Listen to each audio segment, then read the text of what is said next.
সবার প্রতি রইল সালাম ও শুভেচ্ছা। আসসালামু আলাইকুম। আমরা আছি গাজীপুর উপজেলার মেঘাই ঘাটে।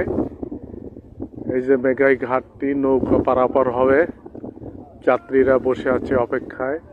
যাত্রী পরিপূর্ণ হওয়ার পরে মেঘাই ঘাট থেকে নৌকা ছেড়ে যাবে। এই যে একটা সুন্দর জায়গা, এখানে রাস্তায় যে রাস্তা বেয়ে আসে সবাই, এখান দিয়ে যে রাস্তা হয়ে আসবে।